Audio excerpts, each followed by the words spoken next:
विजय। बाकी राज्य भी पराक्रमी हैं, लेकिन किसी एक राज्य को चुना जाए तो हमने कहा महाराष्ट्र, क्योंकि महाराष्ट्र निशाने पर भी है। यहां पर अगर हम जनता एनआरसी को सक्सेस करके दिखाएंगे तो बाकी राज्यों को हम कहेंगे कि देखो सक्सेस फॉर्मूला है, आप भी आपके यहां पर कर सकते हैं।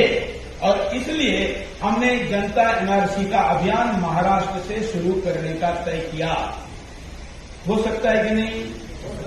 इसमें कुछ गैर कानूनी है, असंवैधानिक है, अनैतिक है? कुछ भी नहीं है भाई। हम हमारे देश में घुसे हुए घुसपैठियों को बाहर निकालने के लिए कह रहे हैं, तो यह हमारा अधिकार है। पहले इसको आपको समझना पड़ेगा। कहां कहां फैले हुए हैं?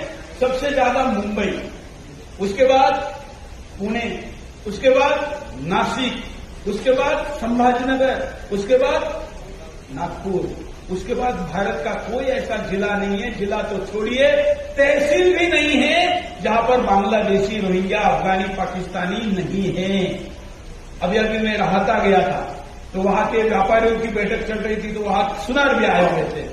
मैंने उनको पूछा कि आप लोगों को पता है? तो एक सुनार खड़ा हुआ, उसने कहा कि सोने का जो डिजाइन बनाया जाता है ना, उस डिजाइन करने के व्यवसाय में बांग्लादेशी है।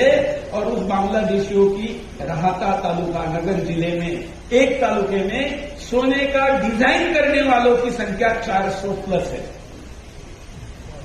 कितनी? 400। तो लेबर कितना होगा, बाकी कामों में कितना होगा?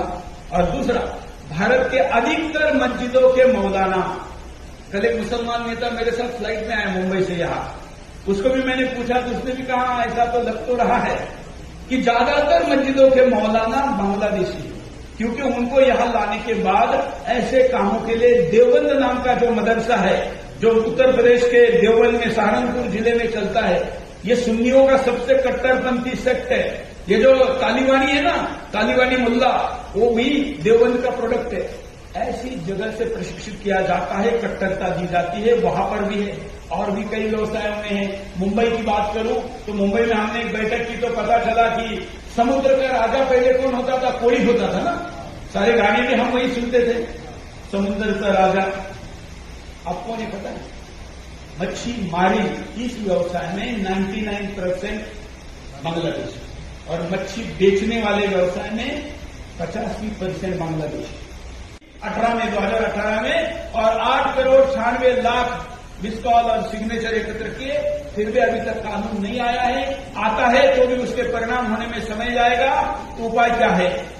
दूसरा उपाय यह है कि कुल पॉपुलेशन, मुसलमानों की कुल जनसंख्या का 25% जनसंख्या घुसपैठियों की है। कितनी? 25। और कोई फार्मूला आपके पास 25% कम करने का? अब 25% कम कैसे करेंगे? तो ये घुसपैठी है। हम कहते हैं थोड़ी देर के लिए कि भारत के मुसलमानों को नहीं भगाएंगे, लेकिन घुसपैठियों को तो भगा सकते हैं कि नहीं? भगाना चाहिए कि नहीं? आप बड़े आराम से बोलते हैं, भगाना चाहिए कि नहीं?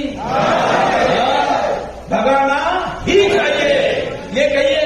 और इसलिए ये भगाने के लिए जो आपका संविधान अधिकार है, कानून अधिकार है, नैतिक कर्तव्य है, इसके लिए भारत का संविधान एक प्रोविजन देता है जिसको कहते हैं एनआरसी। क्या? नेशनल रजिस्टर फॉर सिटीजन, भारतीय नागरिकों की सूची, रजिस्टर ऑफिशियल शब्द है।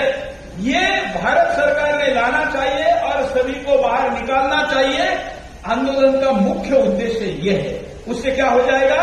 10 करोड़ घुसपैठिए हम अपने देश की सीमा के बाहर निकालेंगे। उधर किधर जाएंगे वो? कौन से देशों के हैं? सबसे ज्यादा है बांग्लादेशी, दूसरे है पाकिस्तानी, तीसरे है अफगानिस्तानी। बहुत से लोगों को पता ही नहीं कि अफगानिस्तानी 3 नंबर पे है। जब अफगानिस्तान गिर रहा था तो केवल हिंदू नहीं भाग रहा था, हमारा सिख भाई, बौद्ध भाई नहीं भाग रहा था, तो वहां से मुसलमान भी भाग रहा था, क्योंकि वहां शिया सुन्नी, भारत के प्रो, अमेरिका के प्रो। आपको पता होगा अमेरिका ने भी वहां के मुसलमानों को अपने हवाई जहाज में बिठा कर लेके गए, क्योंकि जब उनका रिजीम था, वहां पर शासन था, तो जिन्होंने मदद की उनको छोड़कर जाते तो ये उनको मार देते। ऐसे भारत सरकार ने भी वहां बड़े बड़े प्रोजेक्ट किए, तो ऐसे हजारों लोगों को हम लेकर आते रहे, वो भी संख्या है। और फिर